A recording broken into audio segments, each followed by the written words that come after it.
de compréhension du langage. Il y a évidemment beaucoup maintenant d'autres aires qui sont impliquées dans le langage, et notamment une association d'aires dite multimodale, puisque ça va être vraiment là le sujet de ma conférence. Le langage n'est pas seulement auditif, on perçoit et on traite le langage non pas seulement dans sa dimension auditive, mais également dans une dimension en fait multimodale, puisque les indices visuels de la parole vont être également très importants pour traiter ce fameux langage. On peut évidemment prendre en compte les indices qui viennent donc, du visage, les expressions faciales, émotionnelles par exemple, le regard, mais également la gestuelle. Pour la gestuelle, vous allez voir, il y a encore très peu d'études qui s'intéressent au rôle des gestes dans la compréhension notamment du langage. Donc ce langage, ce signal on va dire de parole, est un signal multimodal, puisqu'il prend en compte évidemment les indices visuels du visage, mais également de la gestuelle, voire on va dire du corps vraiment dans son entier. Comme je vous dis, c'est finalement un domaine qui est peu étudié, qui commence de plus en plus à être étudié depuis, on va dire, plusieurs décennies, depuis les années 50 à peu près. Et on peut se demander comment ces indices vont jouer un rôle dans l'acquisition du langage. Alors, un signal auditif, on le sait désormais, un dégradé, qui va être perçu. Alors, attendez, je retourne en arrière.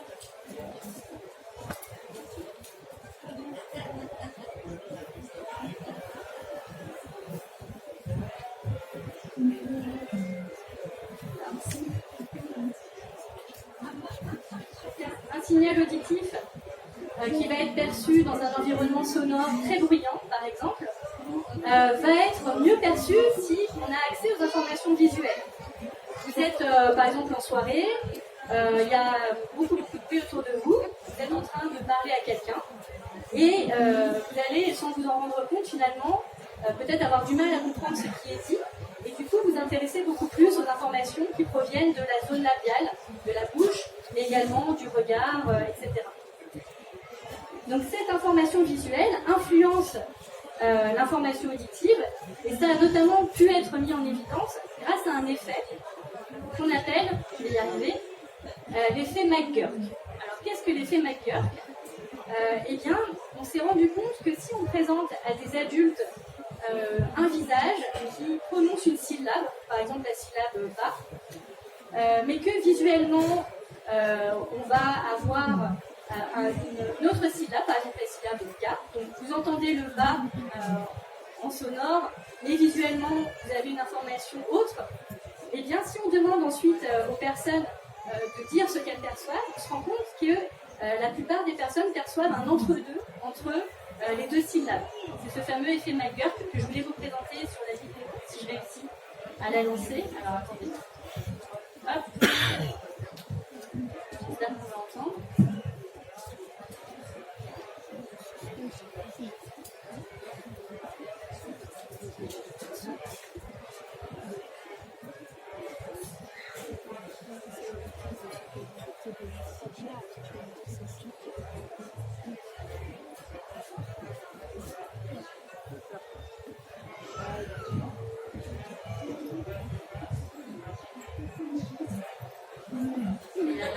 Désolée, la technologie.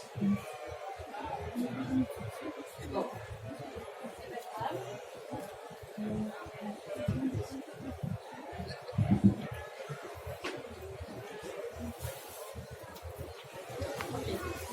Nous sommes constamment bombardés d'informations de toutes sortes, et notre cerveau semble à même d'en faire un tri remarquable, donnant du sens à toutes ces données complexes. Il semble assez facile de séparer les sons que nous entendons des images que nous voyons. Mais il y a une illusion qui révèle que ce n'est pas toujours le cas. Regardez ceci. Qu'entendez-vous ? Pa, pa, pa, pa, pa, pa. Et regardez ce qui se passe quand nous modifions cette image. Pa, Va, pa, pa, pa. Et pourtant, le son n'a pas changé. Dans chaque clip. C'est ce qui est assez étonnant, en fait, dans cet effet, c'est des variations interindividuelles qui sont intéressantes, mais l'idée c'est que l'information visuelle va venir interférer en quelque sorte avec la perception sonore de la parole. Et ce sont donc McGurk et MacDonald qui ont mis en évidence cet effet dans les années 70. Ce qui est intéressant, c'est que ça a permis vraiment de, petit à petit, se poser la question de l'effet de ces indices visuels dans la perception et donc dans le traitement de la parole. Donc on s'est rendu compte notamment que cet effet McGurk était également présent chez les enfants, je vous en parlerai rapidement tout à l'heure, et que la catégorisation phonétique, donc le résultat, donc la syllabe qu'on entend, est vraiment dépendante et de l'audition et de la vision. Mais la perception audiovisuelle de la parole n'est pas limitée évidemment à la lecture labiale, puisque, comme je vous le disais tout à l'heure, on va avoir un ensemble de mouvements et évidemment de la bouche, mais également de l'ensemble du visage, qui vont venir donner des informations supplémentaires et permettre de bien traiter ce qui est dit.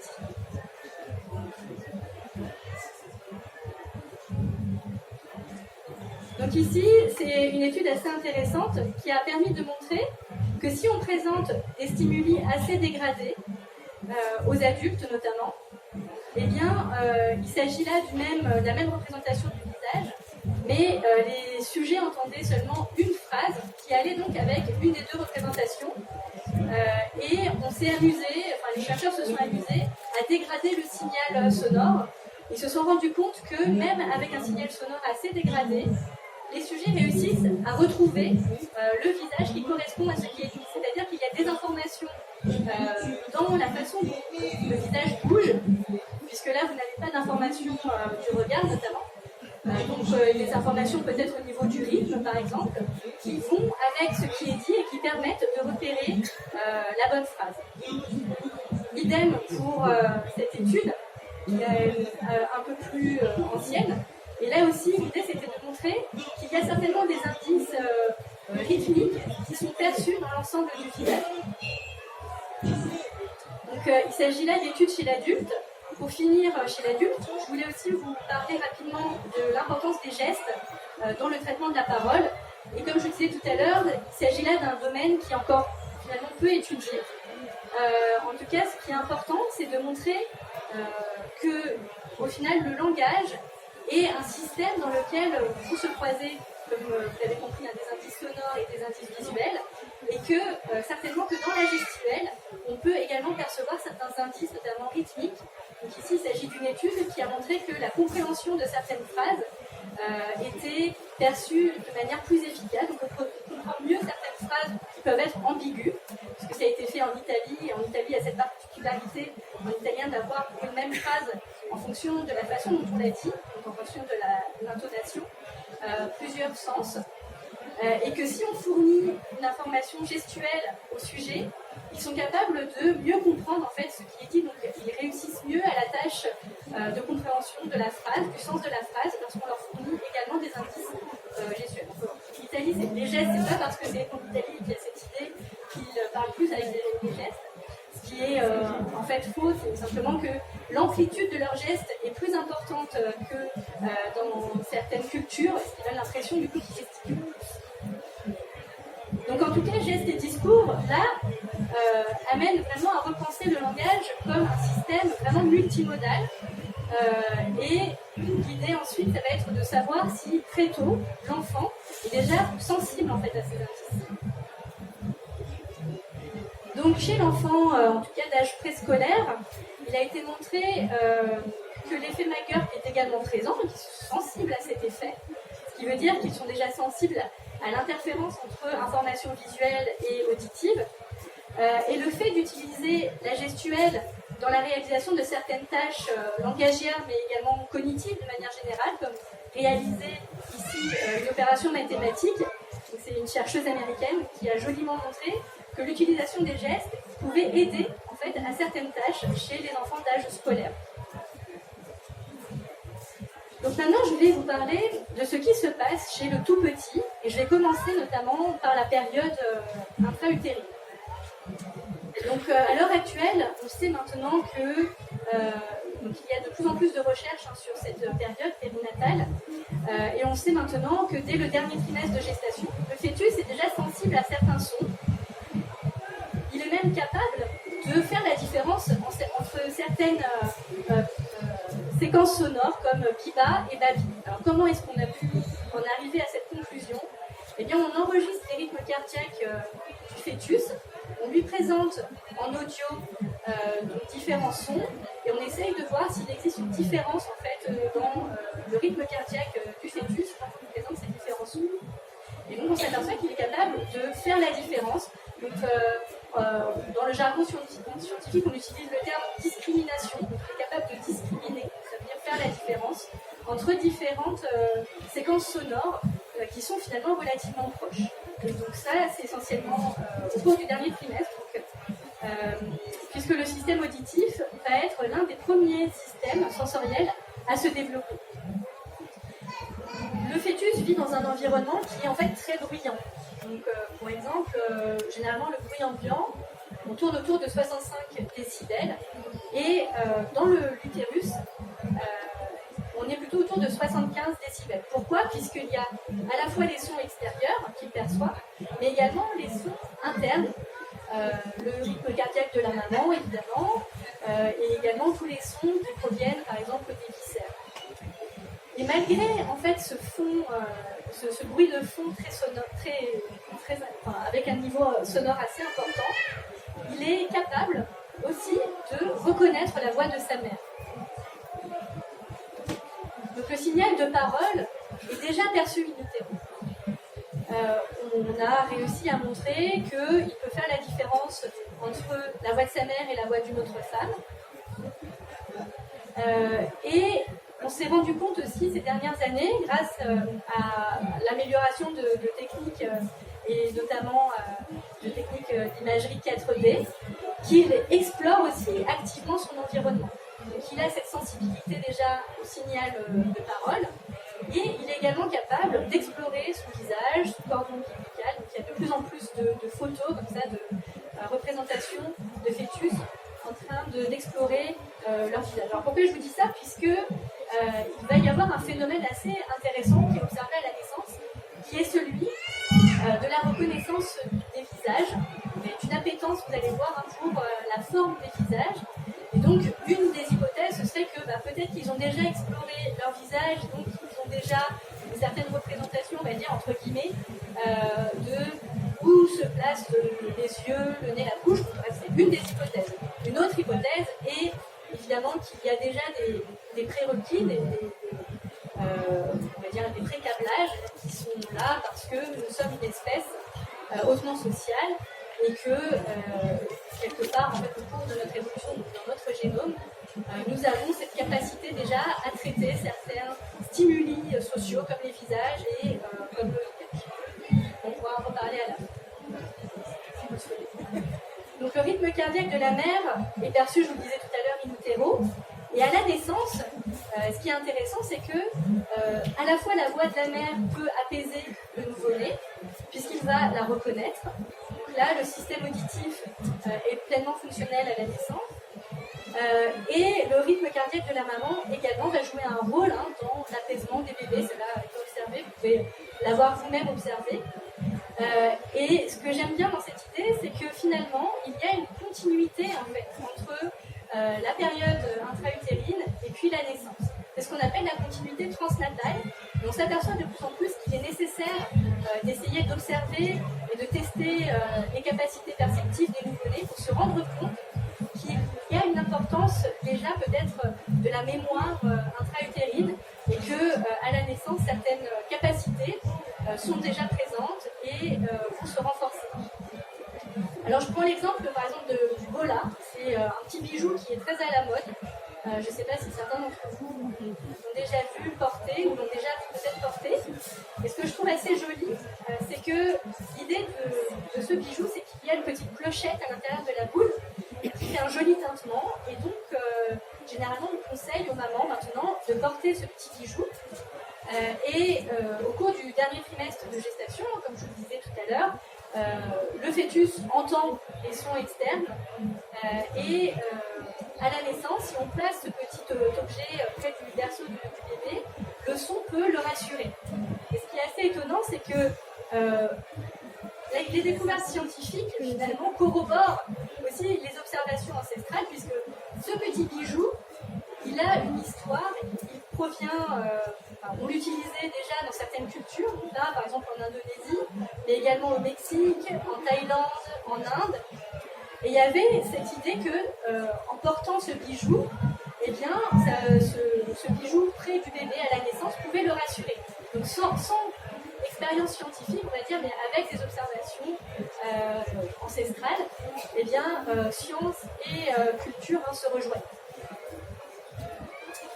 Donc à la naissance, ce moment particulier de la naissance, il pose plein de questions, puisque c'est la première fois que le nouveau-né, je dis, il intra dans le ventre de sa maman, in utero, il est déjà sensible au signal de parole, mais à la naissance, ça va être la première fois finalement que le bébé va voir quelqu'un lui parler. Et comment tous ces indices visuels, finalement, l'association des indices audiovisuels va lui permettre de comprendre et de traiter ce qu'il perçoit dans le cas notamment d'interaction.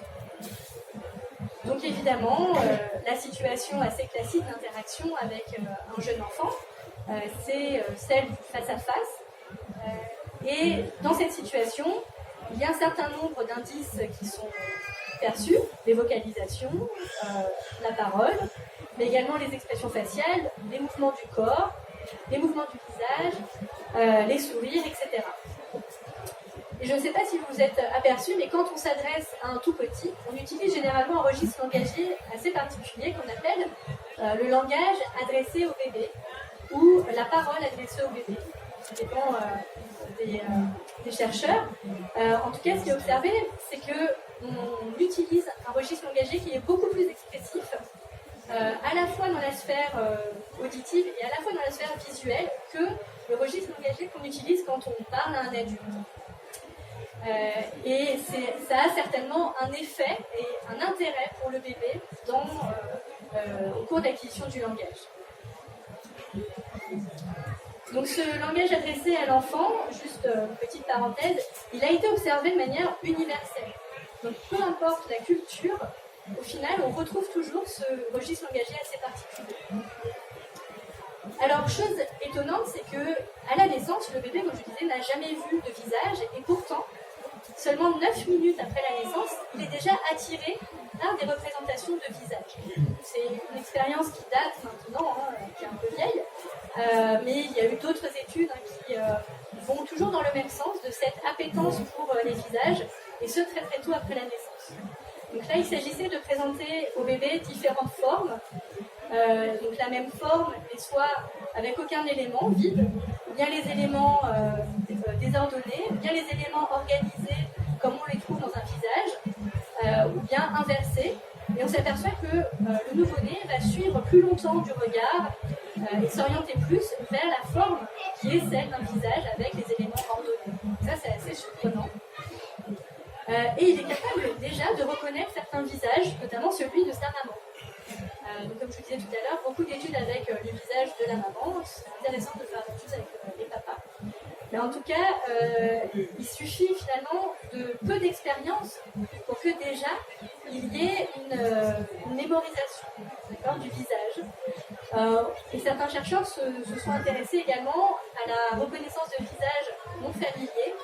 Et on s'aperçoit que là aussi, avec peu d'exposition, lorsqu'on remonte le visage qu'on vient de présenter au nouveau-né face à face avec un tout nouveau visage, il va regarder plus longtemps le visage qu'il a eu précédemment. Alors je dis regarde parce que là, généralement, on s'intéresse évidemment au temps de regard, les bébés ne sachant pas encore parler. On peut aussi s'intéresser au rythme cardiaque. Généralement, c'est plutôt les temps de regard qui vont être intéressants. Le nouveau-né, pour ceux qui avaient encore des doutes, on voit à la naissance. On ne voit pas très bien, mais si vous présentez les choses à une distance qui est optimale, donc à moins de, on va dire, autour de 40 cm, donc à moins de 60 cm de son visage, pouvez être sûr qu'il voit relativement bien. D'accord ? Au cours des 2 premiers mois, la vision va évidemment s'améliorer. Alors, c'est un des sens qui mature le plus tard. Pourquoi ? Parce qu'il y a très peu de lumière qui atteint la rétine, en fait, in utero. Mais à 2 mois, un bébé voit à peu près comme un adulte. Il voit en couleur. Alors, c'est pas parce qu'on montre souvent des photos en noir et blanc, mais c'est parce que dans les revues, ça coûte moins cher de présenter en noir et blanc. Mais il ne voit pas en noir et blanc. Donc, et ce qui est intéressant, c'est que plus récemment, on a essayé de voir si certains indices, comme notamment la parole, pouvaient jouer un rôle dans la reconnaissance des visages à la naissance. Et on s'est aperçu que oui, très tôt, donc dès quelques jours après la naissance, entre 0 et 3 jours, si on présente un visage que le bébé n'avait jamais vu auparavant, qui s'adresse à lui, toujours dans ce registre engagé particulier, par rapport au même visage mais qui ne lui parle pas, il va regarder ensuite plus longtemps le visage qui lui a parlé par rapport à un nouveau visage. Donc il va reconnaître une personne qui s'est adressée à lui. Et on s'est rendu compte que le signal de parole associé en fait à l'ensemble des indices visuels, audiovisuels même de la parole, vont être des indices déjà très importants à la naissance pour que l'enfant puisse peut-être déjà associer quelqu'un comme un potentiel partenaire social. Ce qui est aussi étonnant, c'est que quand on s'intéresse là particulièrement aux indices visuels de la parole, les bébés, et ce très tôt, dès la naissance, sont capables d'associer une voyelle qu'ils entendent, par exemple A, à la forme de la bouche qui correspond. Si vous présentez une personne qui fait le son, qui produit le son A et qui produit un autre son, par exemple I, et que vous faites entendre au bébé l'un des 2 sons, il va regarder plus longtemps le visage, donc la forme des lèvres, en quelque sorte, puisque c'est surtout là au niveau labial, qui va correspondre à ce qu'il entend. Ils produisent également plus de mouvements, c'est ce qu'on appelle l'imitation néonatale, lorsqu'ils sont face à quelqu'un qui produit des sons de parole, que face à quelqu'un qui n'en produit pas, donc qui est muet. Et c'est assez intéressant puisque ça montre qu'il y a tout un débat sur l'imitation néonatale. Est-ce que c'est vraiment de l'imitation ou c'est simplement quelque chose de réflexe? Et il y a quand même un certain nombre d'études maintenant qui montrent que l'imitation néonatale existe bien puisqu'on l'observe dans certains cas bien particuliers, comme ici, avec la production de sons de parole par rapport à une non-production de sons de parole. Et certains pensent qu'il s'agit là d'un des premiers feedbacks du bébé dans l'interaction pour finalement entrer en interaction et exprimer peut-être une certaine envie de communiquer. Au cours de la première année, les capacités d'intégration du visuel de la parole vont évidemment s'affiner. Donc là, je vous ai présenté des protocoles qu'on utilise généralement pour observer cette capacité d'intégration du visuel de la parole chez les tout petits. Donc, on utilise beaucoup les écrans parce que pour des questions à la fois pratiques et ça nous permet de contrôler un certain nombre de facteurs. Il y a maintenant, vous savez, tout un débat aussi sur les écrans. On pourra en reparler tout à l'heure. Il faut savoir que les temps d'exposition dans les études sont très très courts, autour de 3 à 5 minutes. Donc, soit on présente 2 choses qui sont synchrones, qui sont présentées ensemble, et puis on fait entendre un son ou alors une phrase au bébé, ou bien on lui présente un visage et on essaye de voir, grâce à des techniques assez sophistiquées qui permettent de scanner le regard du bébé, ce qu'on appelle l'eye tracker en anglais. On essaye de voir où le bébé regarde quand il perçoit quelqu'un qui s'adresse à lui.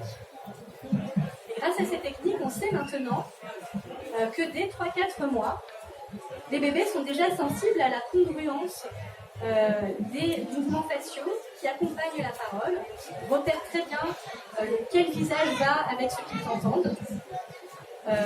Donc là, il s'agissait surtout de sons, de syllabes. Et ils sont également sensibles à l'information phonétique. Il y a des choses un peu plus complexes, toujours autour de 3-4 mois. Donc là, par exemple, ils vont très bien repérer quel est le stimulus qui va avec ce qu'ils entendent, donc le visage qui prononce le son OU, lorsque les deux sont présentés en même temps et que le son OU est entendu.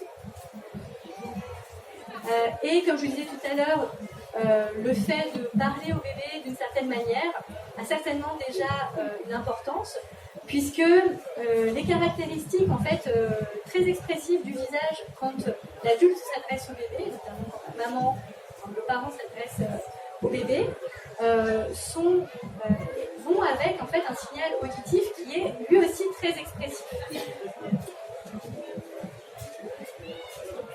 Donc c'est ce qui a été montré avec des représentations de visage. Donc, ce que je vous avais montré au tout début avec les représentations de visage chez les adultes, on le retrouve chez les bébés dès 8 mois. Donc si on leur montre 2 représentations de visage et une seule phrase, ils font très bien l'association entre les mouvements très expressifs d'un visage qui s'adresse à eux et la phrase qui est entendue. Alors ce qui est intéressant, c'est concernant le feedback du bébé. Qu'est-ce qui se passe quand, par exemple, on propose à l'enfant de faire quelque chose qui ressemble au son de parole et donc au mouvement de la parole qui est proposé, ou pas. Ou on lui propose, par exemple, s'il voit quelqu'un qui fait ou, et qu'on lui propose de faire pareil le son, enfin, ce qui ressemble à la forme du son ou alors i. Avec donc un anneau où on leur a fait faire i ou alors ou, en demandant à la maman de mettre le doigt dans la bouche comme une tétine. Et on s'aperçoit que ce que fait le bébé a une influence sur sa capacité à intégrer le signal de parole, ce qui est assez étonnant. Puisque donc les bébés qui faisaient un mouvement qui était différent de celui qu'on présentait, donc on présente par exemple quelqu'un qui fait ou, et le bébé fait et inversement, on s'aperçoit qu'ils ont plus de mal en fait à détecter ce qui est congruent entre ce qu'ils entendent et ce qu'ils voient. C'est une étude assez intéressante parce que ça pose aussi la question, par exemple, de l'utilisation de la tétine. Alors je ne suis pas du tout anti-tétine, mais du fait que eh bien, l'enfant a lui aussi un rôle à jouer dans la façon dont il va expérimenter certaines choses. Ça a une influence en fait sur ses capacités perceptives.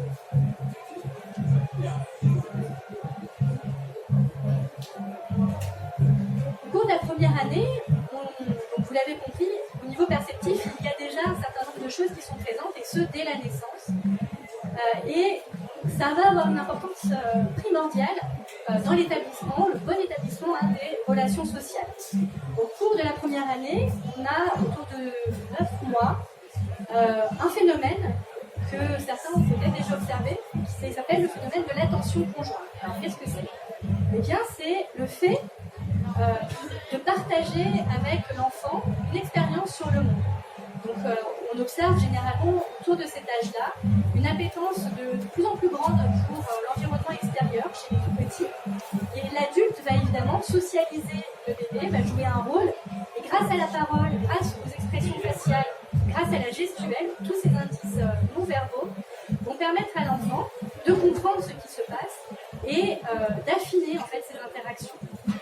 Donc ce phénomène est important puisqu'il va être le socle vraiment du bon développement langagier, puisqu'on s'aperçoit qu'il y a un lien entre l'attention conjointe et le développement langagier, et notamment la taille du lexique un peu plus tard. Donc de pouvoir interagir et de pouvoir répondre de manière adéquate en fait à l'enfant, de pouvoir l'inviter en fait dans cette interaction, va être vraiment un phénomène très important. Avec l'apparition de plus en plus fréquente des écrans, notamment je vais parler là de la télévision dans nos foyers, on s'aperçoit qu'il y a de plus en plus de parents qui vont utiliser la télé un peu comme en bruit de fond. Donc, la télé va être présente dans certains foyers assez longtemps dans la journée, et on s'aperçoit que ça peut avoir une influence justement sur ce phénomène-là et plus tard sur le développement des capacités langagières. Si vous voulez, on pourra en reparler tout à l'heure. On s'aperçoit aussi qu'au cours de la fin de cette première année, donc vers la fin de la première année, le bébé va utiliser de plus en plus de gestes dans sa communication. Donc, je vous ai présenté la perception et le rôle de l'intégration audiovisuelle, mais il y a évidemment de plus en plus la gestuelle qui va être prise en compte, et on s'aperçoit que les gestes vont précéder en fait les mots. Donc à la fin de la première année, avec ce phénomène d'attention conjointe, avec cette capacité d'intégration audiovisuelle de la parole qui passe à la fois par les indices du visage, mais également par les gestes, l'enfant a tout pour, à son tour, devenir de plus en plus actif dans les échanges verbaux. Le pointage est aperçu à la fin de la première année et il est souvent coordonné en fait avec les vocalisations chez le bébé. Le pointage va également prédire l'acquisition du langage, puisque des enfants, c'est une étude qui a montré que les enfants qui pointent relativement tôt sont aussi des enfants qui parlent relativement tôt. Et donc ce pointage communicatif va évidemment être associé de plus en plus aux situations et aux discours et va s'affiner au cours de la deuxième année. Donc on observe entre 9 et 12 mois surtout des gestes de pointage. Ça va avec ce phénomène d'attention conjointe. L'enfant va pointer vers les objets et de plus en plus vocaliser en même temps. Puis il va y avoir autour de 10-15 mois les gestes représentatifs, donc les gestes sociaux qui vont avec les gestes de pointage, bien entendu. Les gestes représentatifs, et c'est le début en fait de la représentation également symbolique. Le fait que les mots sont associés à des objets, donc cette capacité à mentaliser et à comprendre le sens en fait vraiment de la parole et des premiers mots. Et puis de plus en plus les gestes symboliques vont émerger au milieu de la première année, de la deuxième année. Ce qui est intéressant encore une fois, c'est évidemment le rôle de l'adulte. On s'est aperçu que les mères produisent un nombre plus important de réponses quand les bébés pointent. Et évidemment, ça va entraîner une réponse de la part des bébés. On s'aperçoit que les supports comme la lecture vont être très très intéressants pour développer cette communication audiovisuelle. Vers 10 mois, les bébés vont être de plus en plus intéressés vers le monde extérieur, donc ça évidemment émerge un peu plus tôt. Mais à 10 mois, on observe vraiment un boom de l'intérêt pour les objets et pour ce qui se passe autour, avec les premières formes sonores qui ressemblent de plus en plus aux mots de la langue. Et tout ça va être combiné, et grâce au support et au rôle interactif des adultes, l'enfant va pouvoir vraiment entrer dans la deuxième année avec un boom du langage autour de 18-24 mois. Et toujours dans cette dimension multimodale. Donc je voulais vous parler, pour finir, de la dimension multisensorielle du langage et du rôle que cela pouvait avoir dans certains apprentissages autres que le langage oral. Et je pensais notamment vous présenter une étude qui s'est intéressée au langage écrit, et notamment à la lecture. Donc c'est des chercheurs de Genève qui se sont demandé si le fait d'explorer de manière tactile les lettres chez des enfants qui sont en train d'apprendre la lecture, des enfants de l'âge scolaire, est-ce que cela allait favoriser l'entrée dans la lecture et notamment l'apprentissage et la mémorisation des lettres. On s'est aperçu en effet que l'association de plusieurs modalités sensorielles, donc la vision, l'audition, mais là aussi le toucher, améliore la mémorisation des lettres et favorise le lien entre la lettre et le son. C'est ce que avaient déjà expérimenté certains chercheurs, comme notamment Maria Montessori. Et donc, les collègues de Genève se sont un peu amusés à présenter différentes situations aux enfants. Des situations où il y a une exploration vraiment multisensorielle, et puis des explorations où ils demandent à l'enfant de ne pas regarder, par exemple, ce qu'il touche. Et donc, cette exploration visuo-haptique des lettres, là il s'agit en fait de lettres en relief, évidemment, puisque l'enfant va toucher, va explorer haptiquement. a un effet bénéfique sur le décodage de nouveaux mots. Donc là, on utilise dans le jargon généralement pseudo-mots pour des mots que l'enfant ne connaît pas et qui n'existent a priori pas dans la langue. Et tout ça pour vous dire que ce codage multisensoriel a vraiment un effet bénéfique sur les premières acquisitions de la lecture et donc l'entrée dans les apprentissages scolaires. Mais ce qui serait intéressant, c'est de compléter, d'aller un peu plus loin dans l'exploration vraiment de la multisensorialité dans le développement langagier et notamment chez des enfants un peu plus âgés. Voilà, j'espère que je vous ai intéressé et que j'aurai des questions. En tout cas, j'ai tenu à vous présenter là notre laboratoire. On a utilisé le terme anglais Baby Lab pour dire qu'on essaye de s'intéresser à ce que font les bébés. Et nous recherchons évidemment des volontaires. Si vous êtes intéressés, que vous êtes prêts à aller jusqu'à l'université de Nanterre, vous êtes évidemment les bienvenus. Merci.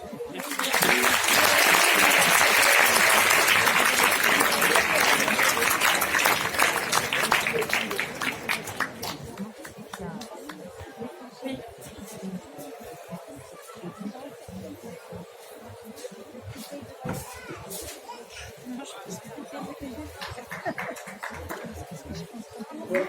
Bon, je vois que quelqu'un a déjà une question à poser à Nathalie. Oui, bonjour, merci pour votre présentation. On entend beaucoup parler en ce moment de l'usage de la langue des signes pour les bébés. Et je voulais savoir, vous qui étudiez justement l'acquisition du langage, est-ce que vous voyez ça comme quelque chose qui peut perturber? C'est-à-dire que l'enfant, du coup, pourrait ne plus sentir le besoin de parler puisqu'il arrive à communiquer par les signes? Ou est-ce que c'est quelque chose qui est plutôt senti comme positif? Merci beaucoup pour votre question. En effet, c'est une question qui revient souvent. Il faut dire qu'il y a encore peu d'études sur, même si les groupes et le développement du baby sign est en train d'exploser littéralement dans plusieurs pays, notamment en France. Et c'est vrai qu'on n'a pas encore assez de recul sur les effets à plus ou moins long terme de l'utilisation du baby sign. Alors juste ma propre expérience de chercheuse, j'avais une étudiante il y a quelques années qui s'était intéressée à cette question. On avait essayé du coup de comparer des bébés qui signaient, donc avec le baby sign, et des bébés qui ne signaient pas, donc, entre 9 et 18 mois. Et on s'était intéressé à certaines dimensions de leur fonction exécutive, à savoir l'attention, la mémorisation. Donc, la question c'était de savoir est-ce qu'on pouvait considérer le baby sign comme l'apprentissage du baby sign comme l'apprentissage d'une autre langue, et à ce moment-là comparer avec des études sur les enfants, notamment les bébés bilingues. Et on sait que le bilinguisme a un effet plutôt positif sur le développement de certaines capacités comme la mémorisation. Ou bien, est-ce que, là aussi comme le bilinguisme, on pouvait observer des décalages à certains niveaux avec des enfants, on va dire, monolingues. Donc on s'était intéressé à cette question et c'est vraiment anecdotique parce qu'elle avait un échantillon assez petit, mais on observait quand même des différences plutôt positives du baby sign sur l'attention et la mémorisation chez ces bébés. Ensuite, comme je disais, on n'a pas suffisamment de recul pour savoir si ça a bien interféré. Ce qu'on peut observer, parce que j'ai entendu plusieurs parents qui disaient oui, mais on dirait que du coup, il n'a pas envie de parler ou il commence à parler un peu plus tard. Alors il faut savoir que quand on s'intéresse au langage, il est, comme beaucoup de capacités, il y a beaucoup de différences interindividuelles. Donc je pense qu'il faudrait vraiment une étude systématique sur un gros échantillon, une grosse cohorte, pour observer s'il y a ou pas un effet. Mais en effet.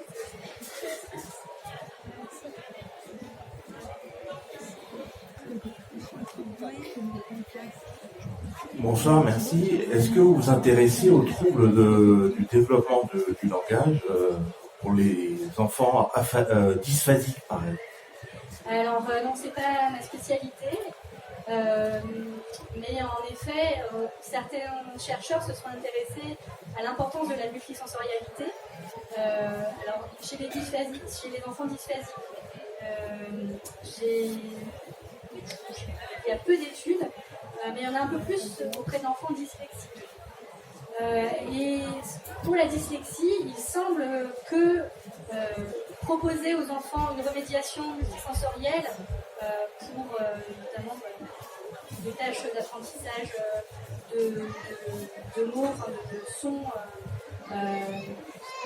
de paroles, etc., à ce moment-là précis d'acquisition de la lecture, a un effet bénéfique. Tout comme la musique, en fait, on s'est aperçu que la musique peut également jouer un effet bénéfique parce que avec un entraînement rythmique musical, il semble y avoir chez les enfants qui sont dyslexiques une capacité, comme si finalement musique et langage étaient très liés, et on le sait maintenant, il y a évidemment des liens. Savoir lequel des deux est arrivé en premier, c'est une grande question. Peut-être que les deux ont tout simplement toujours interféré et se sont toujours complétés. Et il existe en effet certaines remédiations qui utilisent à la fois la dimension multisensorielle du langage, pour les enfants dyslexiques par exemple, également dysphasiques, que je connais un petit peu moins ce sujet, et puis la musique. Et si vous voulez, je pourrais vous répondre par email. D'accord. Merci.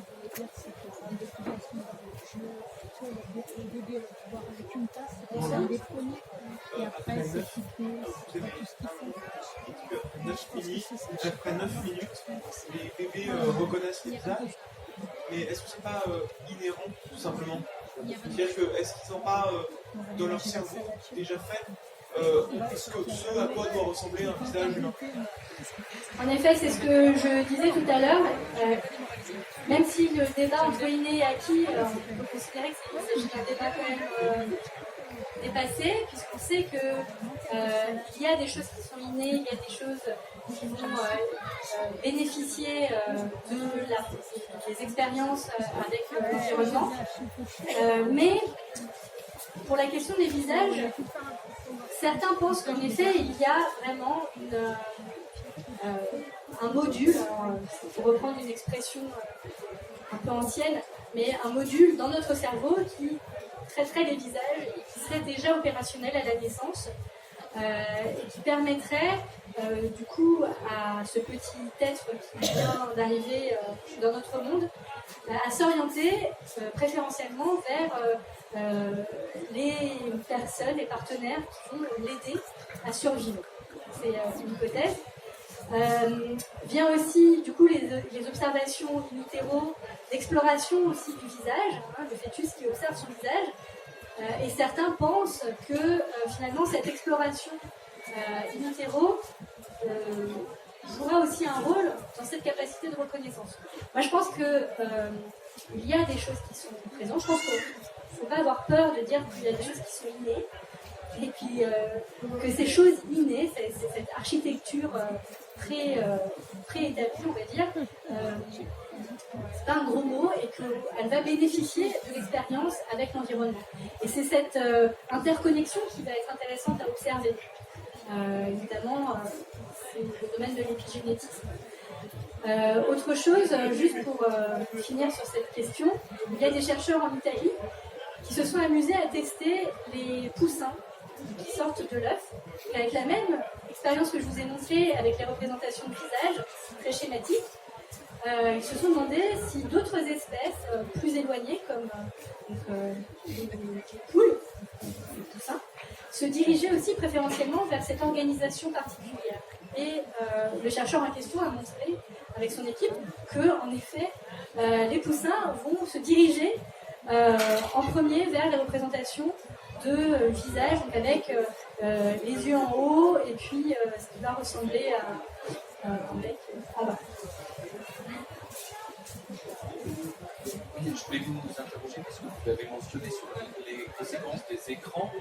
Vous avez la question de savoir, vous avez dit que les enfants, vous leur faisiez regarder des écrans. Est-ce que finalement l'interaction est s'appropriée quand ils regardent des écrans eux-mêmes?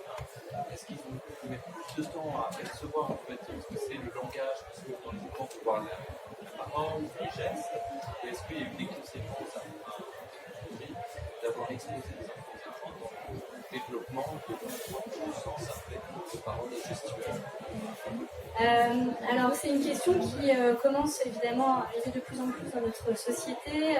Aux États-Unis, ils ont un train d'avance quand même. Et, l'American Psychology Association a maintenant plusieurs années en arrière déjà proposé qu'on évite l'exposition aux écrans aux enfants de moins de 3 ans, ce qui est du coup un petit peu ce qu'on entend de plus en plus. Alors, moi je serais, du point de vue on va dire scientifique, je prendrais des pincettes, parce que derrière le mot écran déjà, qu'est-ce qu'on met? Est-ce que c'est les écrans de téléphone portable? Est-ce que c'est la télévision? Est-ce que c'est les écrans d'ordinateur, etc. Sachant que l'utilisation va être différente.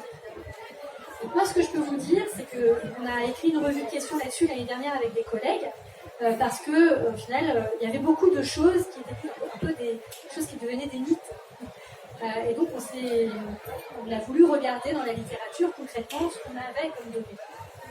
Et on s'est aperçu que certaines études, surtout américaines, puisque c'est encore frais en France, on n'a pas encore de grandes études qui se sont intéressées à cette question, et certaines études japonaises également montraient que si on s'intéresse là à la télévision, si on laisse un jeune enfant, donc avant 3 ans, devant ce type de programme, sans interaction réelle, en fait, cela peut avoir des incidences sur le développement langagier avec des décalages dans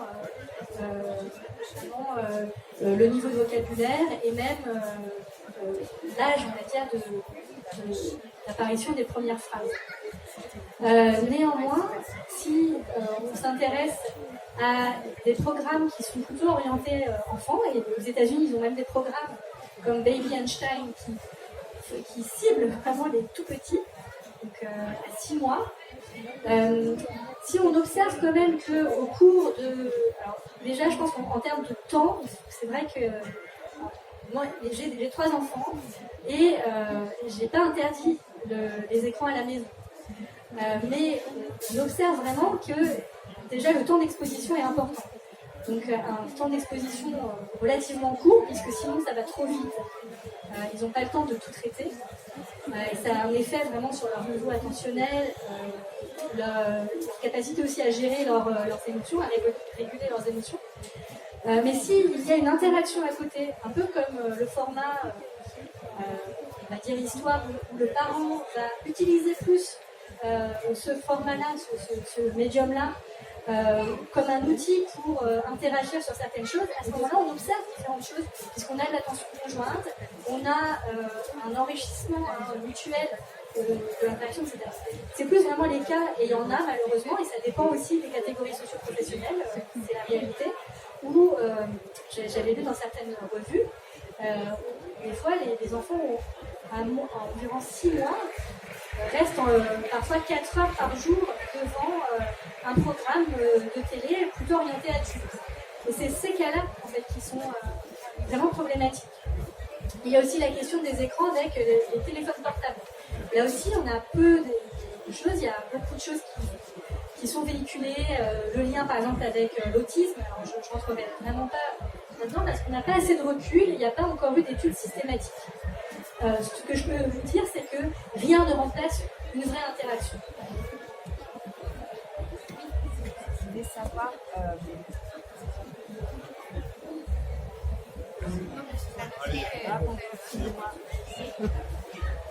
oui, je voulais savoir, tout à l'heure, vous parliez des bébés qui vont reconnaître des visages, qui vont prononcer des voyelles comme A, I. Est-ce que ces enfants, après, est-ce qu'on a pu voir s'ils rentrent plus facilement dans le langage, dans la lecture, quand ils arrivent à l'école? Donc s'ils sont stimulés, bébés. Alors pour la lecture, non, il n'y a pas d'études, mais en tout cas pour le niveau de vocabulaire, ce qu'on appelle la taille du lexique, il y a en effet une corrélation, donc un effet a priori de ces capacités précoces d'intégration audiovisuelle de la parole avec plus tard les capacités à mémoriser les mots de sa langue. Chez les enfants bilingues, ce qui est intéressant, c'est que comme ils sont baignés, en fait, ils baignent dans deux systèmes langagiers différents, on s'est aperçu qu'ils ont de meilleures capacités d'intégration audiovisuelle que les enfants monologues. Donc il y a en effet une corrélation entre ces capacités perceptives précoces et plus tard le développement langagier. On sait que c'est important de le savoir et de favoriser encore une fois les situations d'interaction. Bonsoir. Bonsoir. Ma question porte sur une population spécifique, les enfants avec autisme. Je voulais savoir s'il existe une corrélation entre la difficulté au niveau du traitement multimodal des informations et la difficulté d'accéder au langage verbal. Est-ce qu'il y a des études qui portent là-dessus? Oui, c'est une bonne question puisque il existe en effet des difficultés perceptives chez ces enfants et notamment on sait qu'ils ne traitent pas de la même manière que les enfants au développement typique, on va dire, les informations multimodales. Et on est en train de réaliser notamment une étude. On utilise des humains et on utilise des robots. Puisque on s'est demandé, plusieurs chercheurs se sont demandé si ce serait pas plus facile pour eux d'interagir avec des entités, on va dire, non biologiques, puisqu'ils semblent avoir vraiment des difficultés dans l'interaction avec les humains. Et on s'est aperçu que ça avait l'air d'être moins gênant pour eux quand il s'agissait en fait d'autres entités comme les robots qui ont peut-être l'avantage de proposer des interactions beaucoup moins complexes, beaucoup plus simples peut-être à décoder. Et donc on s'intéresse justement au rôle des indices audiovisuels dans la perception de la parole chez ces enfants. Tout ce qu'on sait, c'est qu'en effet, ils peuvent bénéficier de ces stimulations multimodales, que ça peut avoir un effet notamment sur l'imitation.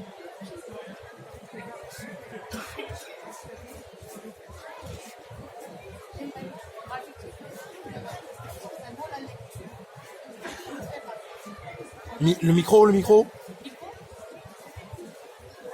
En Allemagne, dans les années 70, comme je suis allemande, il y avait des expériences sur justement l'introduction de la lecture à l'âge de 2 ans, 3 ans. Ma mère, ma tante, elles sont des institutrices toutes les deux. Elles ont essayé ça sur moi, sur mon frère, sur mes 2 cousines. On a tous appris à lire, mais avant les 3 ans. Ça a super bien marché. Ça ne veut rien dire que nous, on est des génies, parce que ma cousine, elle est adoptée. Pour elle, ça a marché aussi bien. Donc, moi, je ne sais pas comment c'est de ne pas savoir lire. Donc là, je me dis, pourquoi, si ça a fait des merveilles sur nous, pourquoi ça n'a jamais été retenu? Je pense que, alors vous savez qu'on a cette nouvelle loi qui préconise la scolarisation à 3 ans. Peut-être qu'on va aller justement vers des expériences de ce type. En même temps, ce qu'il faut savoir, c'est qu'en France, l'histoire était, de l'institution, en tout cas française, institution scolaire, de scolariser à partir de 6 ans, et qu'auparavant, le temps préscolaire, ce qu'on appelait le temps préscolaire, c'est surtout un temps dédié à la socialisation chez les enfants. Donc c'est vrai qu'on n'a pas focalisé peut-être finalement les programmes sur les apprentissages comme ceux de la lecture, et que l'avenir nous dira peut-être que de toute façon, il est évident qu'il faut aussi adapter les besoins à l'enfant, qu'il y a des enfants qui vont être en demande, et à ce moment-là pouvoir répondre, et d'autres enfants qui vont être en demande un peu plus tard. Merci. Excusez-moi, j'avais une question. Non, c'était pour répondre, madame. Je suis enseignante en maternelle et enseignante spécialisée aussi. Et ce que vous venez de dire, moi, ça me hérisse les poils. Que les enfants à l'école, on mette ça au programme d'apprendre aux enfants à lire à 3 ans. Parce qu'un enfant à l'école maternelle française, il apprend à se socialiser, à jouer, surtout parce qu'il y a des stades qu'il faut passer et que la lecture, c'est pas primordial avant que l'enfant parle très bien et acquis plein d'autres choses. Voilà, c'était juste ce que je voulais vous dire. Je voulais réagir parce que j'ai une notion d'une étude qui a été faite qui disait que quand on voit quelqu'un parler, quand on a un conférencier ou quelqu'un qui nous passe une information, on a à peu près 80% de concentration et d'attention. Et que quand on a quelqu'un qui nous parle avec derrière un diaporama ou avec un texte écrit derrière, que l'attention passe à 50%. Et du coup, ça me faisait penser un peu à ce que vous disiez. Je ne sais pas dans quelle mesure c'est la même chose que par rapport au bébé, en disant si le son est différent de l'information qu'on en a. Et dans ce cas, comment se positionner par rapport au cours, effectivement, et l'enseignement qui passe de plus en plus par soi-même. Alors c'est une bonne question, donc oui, ça vient interférer certainement, et c'est pour ça que ça vient interférer et ça ralentit certainement le traitement. Donc pour en revenir au cours, moi j'essaye par exemple, là j'ai mis du texte, mais j'essaye de plus en plus d'aller vers l'utilisation seulement du PowerPoint avec des images et de pouvoir l'utiliser vraiment comme un support. Donc je l'ai expérimenté dans certains cours et c'est vrai que ça marche mieux, sinon en effet on est tenté de lire, parfois même d'écrire ce qui est dit et de passer à côté, d'écrire ce qui est écrit et de passer à côté de ce qui est dit. Et donc en effet cette question de l'attention, c'est ensuite à la personne qui initie aussi l'interaction de réfléchir au format. Et je pense par exemple de plus en plus à... moi j'observe beaucoup de mamans qui parlent à leur bébé elles ne leur parlent pas justement, mais elles font quelque chose avec leur bébé pendant qu'elles parlent à quelqu'un au téléphone. Et je me suis souvent dit, mais c'est fou parce que le bébé, le jeune enfant est là, et puis il se demande finalement à qui elle parle, est-ce que c'est à lui, mais non, c'est pas le bon registre langagier. Donc il y a ce décalage aussi, et encore une fois, faut en être conscient et essayer d'adapter au mieux le format dans lequel on souhaite qu'un enfant développe l'interaction. Merci.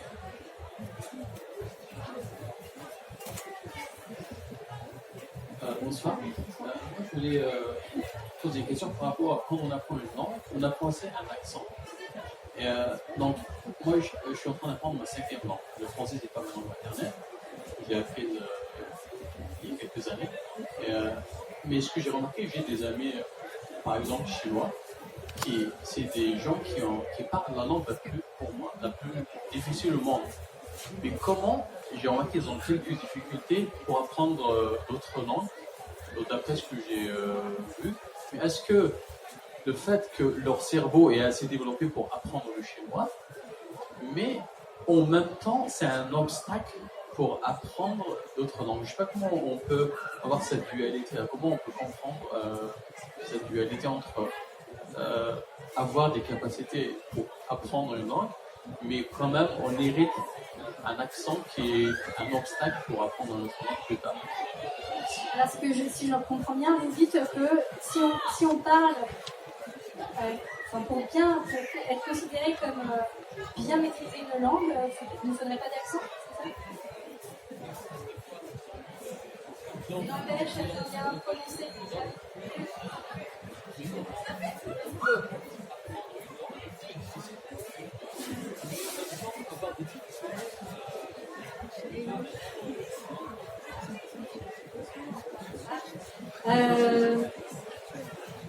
Je pense qu'on a tous les mêmes capacités en termes d'apprentissage d'autres. Enfin, tous, évidemment, il y a des différences interindividuelles, mais si on part là sur les différences culturelles, tout va dépendre du système langagier. Il y a des systèmes, par exemple, dans lesquels on a sujet, verbe, complément, d'autres dans lesquels, comme en allemand, c'est inversé. Je pense que il n'y a pas finalement tant de difficultés en termes du fait que ce soit des personnes chinoises et donc qui essayent de parler sur l'accent. Le fait que du coup on ait plus de mal à les comprendre, c'est ça? Oui.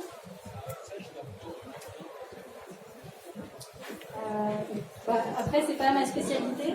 Mais ce que je peux juste vous dire, c'est que les bébés sont très sensibles aux accents. Et que jusqu'à un certain âge, en tout cas, ils sont capables de traiter assez finement les accents de différentes langues.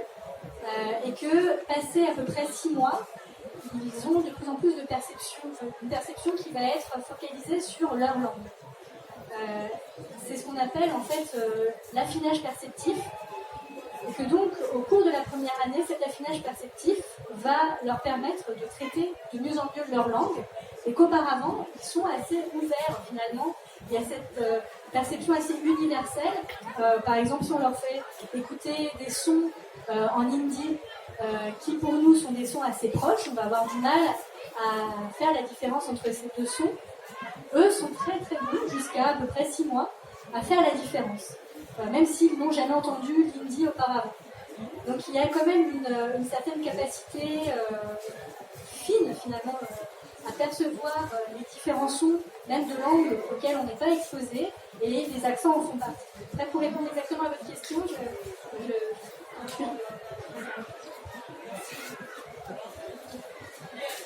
Oui, j'ai posé une question à partir du fait que l'exposé porte sur l'interaction entre diverses formes de communication. Si justement il n'y a pas plusieurs formes de communication, par exemple, tout bêtement, je m'excuse de l'exemple, mais les enfants sont aveugles. Est-ce qu'un bébé aveugle, qui n'a donc que le support auditif, ou à peu près, évolue de la même manière? Enfin, est-ce qu'on a enfin, à mon avis, c'est une expérience naturelle qui peut porter beaucoup de choses. Mais voilà ma question. En effet, c'est une question qui revient souvent. Et étonnamment, en termes de, si on compare avec les enfants tout venant, il n'y a pas de différence significative. Ce qui veut dire qu'il y a d'autres choses, peut-être dans la voix, des choses un peu plus fines, ou alors au niveau tactile, qui vont évidemment entrer en ligne de compte. Et ce qui est intéressant, c'est également les enfants qui ont des parents qui vont avoir une éducation sensorielle. Et là aussi, il n'y a pas de différence notable si on regarde l'âge, en tout cas d'acquisition de langage.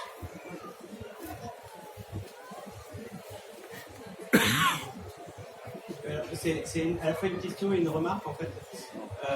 Moi j'ai quand même l'impression que quand on parle sur certaines études en tout cas de langage par rapport aux enfants et aux petits enfants en particulier, j'ai l'impression qu'on prend quand même un énorme biais cognitif au sens où pour moi en fait ce qu'on essaie de décrire en fait comme le langage correspond a priori pas du tout à ce qui se passe dans le cerveau finalement de nos bébés ou de nos enfants. Et je pense que le premier élément en fait, de communication, c'est effectivement de la communication non verbale. Et donc, comment est-ce qu'on pourrait réussir en fait à mesurer? Vous parliez par exemple de reconnaissance des visages. Et donc, pour moi, la reconnaissance, c'est le premier élément forcément de communication. En fait. Comment est-ce qu'on pourrait essayer justement de faire des études qui permettraient de mieux comprendre cette communication justement non verbale et effectivement ensuite de voir, peut-être dans un deuxième temps, à partir de quel moment, en améliorant la communication non verbale, est-ce qu'on n'améliore pas aussi la communication verbale? Donc comme je disais chez l'enfant, par exemple, l'expérience avec les gestes, la dimension gestuelle et tactile, il y a vraiment très peu de choses. J'ai une collègue de Barcelone qui s'intéresse au lien entre la prosodie, ce qui est la musicalité en fait de la langue, et ce qui est finalement ce qui est perçu en premier, à la fois in utero et à la fois chez les tout petits dès la naissance. Donc c'est un petit peu cette forme, cette enveloppe sonore que vous entendriez si vous êtes dans l'eau et que quelqu'un vous parle. Donc la prosodie, elle permet, elle est perçue d'une manière auditive, mais également de manière visuelle. C'est l'ensemble en fait de ces mouvements très expressifs, à la fois dans les gestes, à la fois au niveau facial, Et ce qui serait intéressant, c'est de voir comment les bébés, au cours de la première année, peuvent associer déjà cette dimension prosodique, qui est une dimension importante du langage, mais qui n'est pas encore vraiment le langage au sens des mots, à certaines modalités comme les gestes. Mais à ce stade-là, étonnamment, il y a encore vraiment la préhistoire.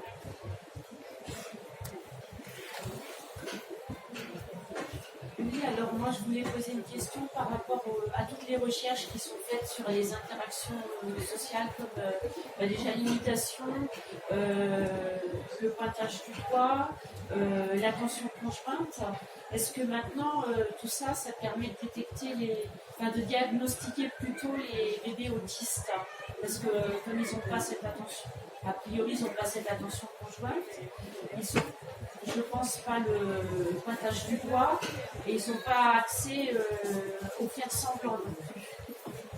Donc en effet, il y a tout un programme qui a été développé par une psychanalyste, Marie-Christine Laznik, qui s'intéresse à toutes ces dimensions du langage, notamment aussi à la prosodie. Et grâce aux films familiaux, on essaye de voir si on peut repérer ce qu'elle a appelé les signes pré-O pour pré-autistique. Ce qui est un peu délicat, c'est que le spectre autistique, c'est un spectre qui est très très large. Mais ce qu'on a pu repérer, c'est en effet déjà au cours des 6 premiers mois, chez certains enfants, en effet, des difficultés dans l'anticipation surtout, pour des interactions, donc à la fois dans les demandes, à la fois dans la gestuelle, mais également des décalages dans l'anticipation aussi d'événements, comme par exemple au cours du repas. Il y a un décalage entre certains enfants développés des signes autistiques. Dans l'anticipation, quand la cuillère arrive à la bouche, ils anticipent beaucoup moins, donc ouvrent beaucoup moins vite que les enfants. C'est plein de petites choses qui, on espère, combinées, vont pouvoir donner une vision un peu plus claire. Et ce qui est délicat, c'est que c'est vraiment un spectre, encore une fois, très large et que c'est toujours aussi délicat d'étiqueter très tôt. Enfin, c'est toute une discussion. Mais en effet, évidemment que je parlais tout à l'heure des robots, mais ça fait partie en effet du programme de tester aussi le rôle de l'attention conjointe avec des humains, des robots, chez des enfants qui souffrent de troubles autistiques. Merci. Merci beaucoup.